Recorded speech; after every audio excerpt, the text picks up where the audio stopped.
had hoped that transitioning would fix that area of my life. Transitioning did not fix my problems. If you're someone who's a snowflake or gets offended really easily, I do not encourage you to watch this video ahead. If you guys don't know me, my name is in today's video, I'm going to be reacting to detransition woman's account. This is the worst! She has posted video titled Detransition, My Story and What I Wish I Knew. Right, a quick text. I have some conservative views. It was at this moment he knew. He fucked up. Hey, fuck you! You're fucking disgusting! I don't like to use any tags, so I'm just who just wants to make YouTube videos. So without any further ado, let's get right into it. My name's Ryan, for starters. I'm a female to male to female detransitioner, and I just got off work and I got hit with the overwhelming desire to film a video about all the things that I wish I knew before I transitioned and detransitioned, because that's what this video is about. There's YouTube videos out there and there's a lot of good content, but I couldn't find any of the answers or things that people were talking about for things that I wanted to know. I just couldn't find anything. So I was like, well, screw it. I'll just make a video for the things that I know now that I wish I knew, and maybe it'll help somebody else down the line. You know, you never know. I was a little weird when I first transitioned. I'll just start out with that. I didn't transition to be a guy or even think about transitioning really until I was 18. Probably 18 and a half. I was never uncomfortable with my gender. I was uncomfortable with, I'd say, my relationships with other people, which it sounds complicated and it sounds completely random, but sort of all through growing up, I had the whole identity crisis thing that I've heard a lot of other people talk about, in sort of the same kinds of videos, where at first I was like, well, I don't know what's going on with me, maybe I'm bisexual, and then I thought, I was like, okay, well, I'm not bisexual, maybe I'm gay. I was like, oh, well, I just don't like anybody. Which, not only am I antisocial, I was like, oh, well, then I found out what asexual was, and I was like, oh, well, that kind of explains me a little bit better, and so that kind of messed up my whole growing up, really. I mean, it didn't really mess it up, it just really seriously confused things for me, and probably from the ages of when I was 17, probably 17 to 18, I really stuck with the asexual bits. And I was like, well, this explains me the best, you know, but I wasn't satisfied with it.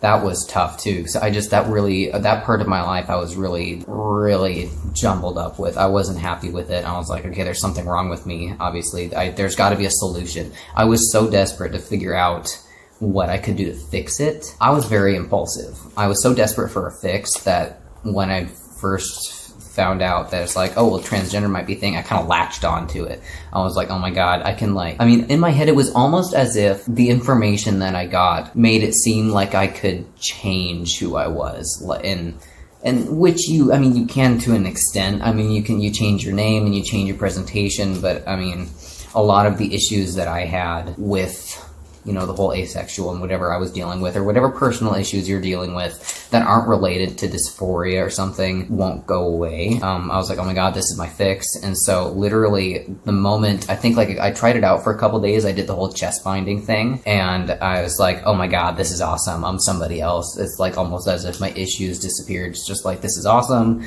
I'm gonna do this. And so after like a few days of me figuring out that, oh my god, I might be trans, I set an appointment with Planned Parenthood, which I know a lot of people do to get hormones because it's easy, which I also think it's a problem that it's too easy. I set an appointment with them and I had like a 2-week period of in between where I really kind of got to think about things, but I was so impatient, I was so impulsive, I was just so convinced that this is gonna fix me, this is gonna make everything better.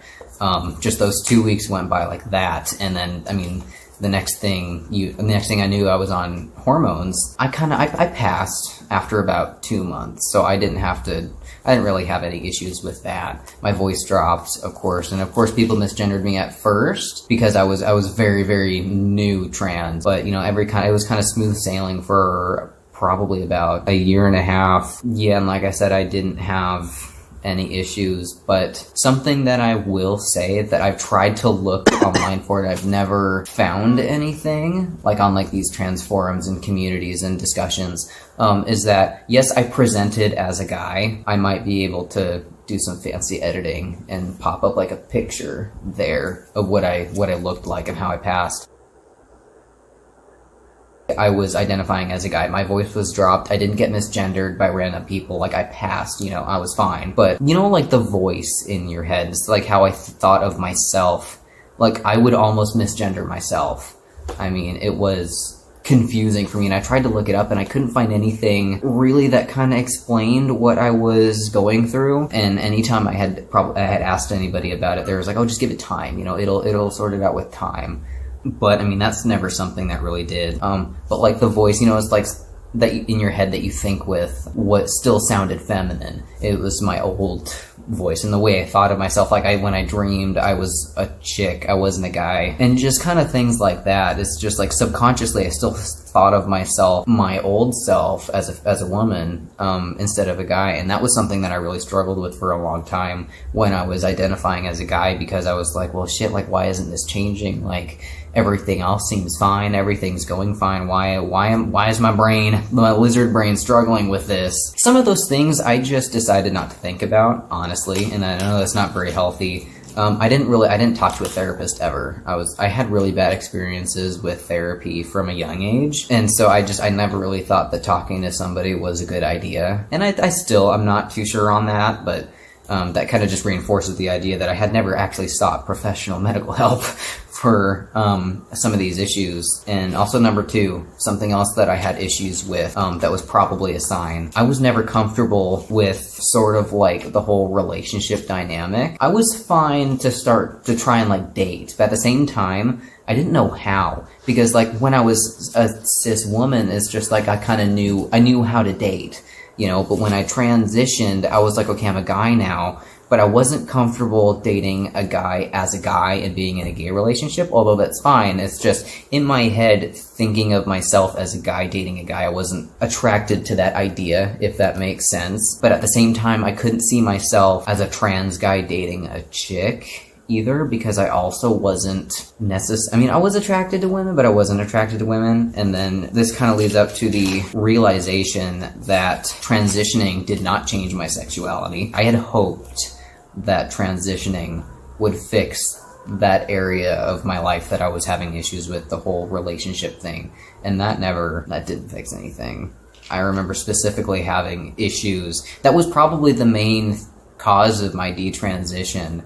Actually was just the idea, like I couldn't figure it out, how that was supposed to work. I was committed. I'm like, okay, I'm on hormones. I'm living, like everybody knows me as Brian now. It's like, I'm fully transitioned. Every part of my life has completely changed. Like I'm sticking with it. I've legally changed my name. I've done all of this work. And honestly, I didn't really think about it because I was afraid that if I thought more about how this doesn't feel right, that I would realize that I was wrong. And then I was afraid to realize that I was wrong because that would mean that I had made a horrible mistake. I was fine for probably about 6 months until those kind of thoughts of like, what if I made a mistake, or what if this wasn't the right idea, kind of popped into my head. But like as soon as they did, I shut it down. I was like, do not think about it. Those are not productive thoughts. You're not detransitioning anyways. It wouldn't work out. Just don't think about it. And I did that for probably about a year and a half.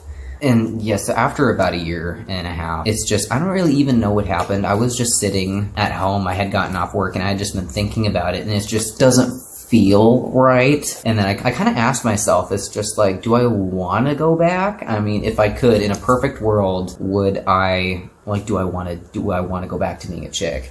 And my first kind of warning sign that I might not be trans in the first place was that my answer wasn't immediately no. Transitioning did not fix my problems. And it didn't fix anything. It didn't change my sexuality. It didn't change what I thought towards other people. It didn't make me more romantic. It didn't make me want to hang out with other people anymore. Like I was still the same antisocial, kind of hermit that I was. And I was fine with that. But being a guy it was fine, but it wasn't what I had expected, because I had finally allowed myself to think about it. It's like, okay, what if I really did screw up? Like, what if I'm not actually trans? Like, I've changed every aspect of my life to essentially be a completely different person, and if I were to admit that I'm wrong, then I mean, I fucked up. Like I've screwed up royally. And then afterwards, I mean, you really have to think,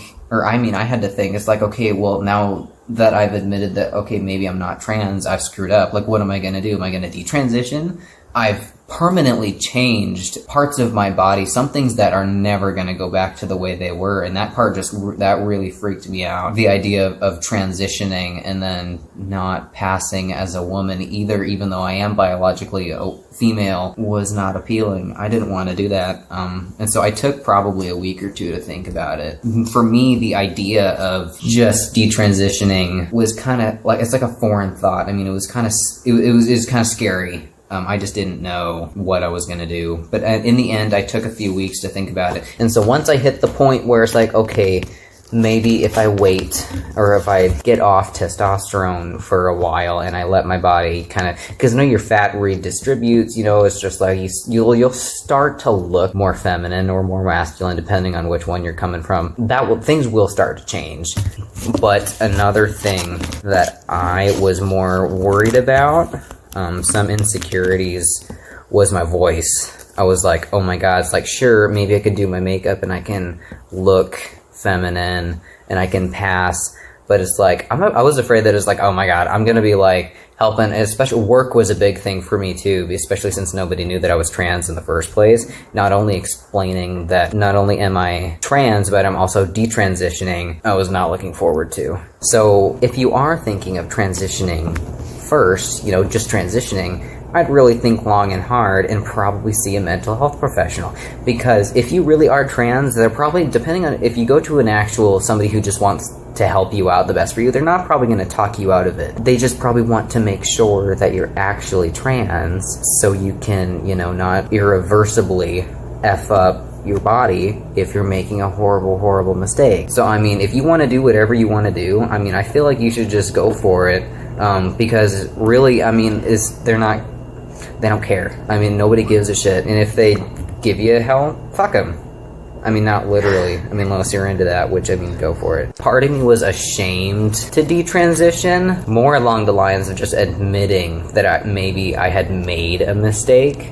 Because I didn't want to admit that I was wrong, that I wasn't trans, because I felt like, oh my god, like that's horrible. It's like, how could somebody make that drastic of a mistake and not know your own identity? But just make sure it's what you want to do.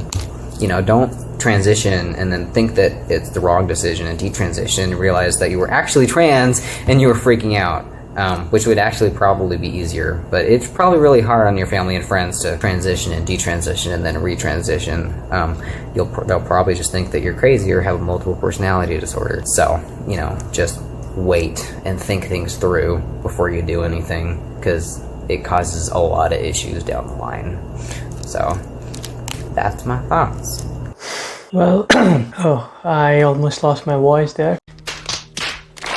Well, that was the video. I think that it is really courageous for someone to do this, becoming a trans person and then, you know, detransitioning. What she did, I think it's great. Really, nigga? And I think many people right now are, you know, they have identity disorders. Delusion.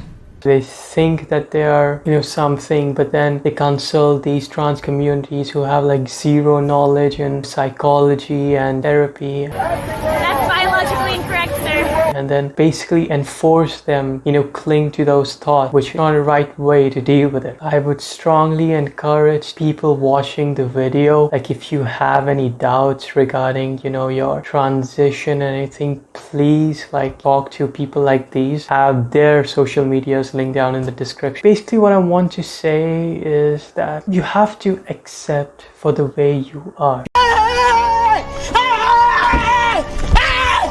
Why are you running? Why are you running? You were born a certain way. Embrace it and live with it. I think that's the most beautiful way to lead life. Why do you want to lead a complex life? Basically comes down to that. This was a very huge video. It's almost like an hour long. I am absolutely bored. Please give it a thumbs up and also subscribe wherever you are. I hope you have a nice day or afternoon or night. Don't trouble your mother, man. Alright, I'll see you guys in the next one.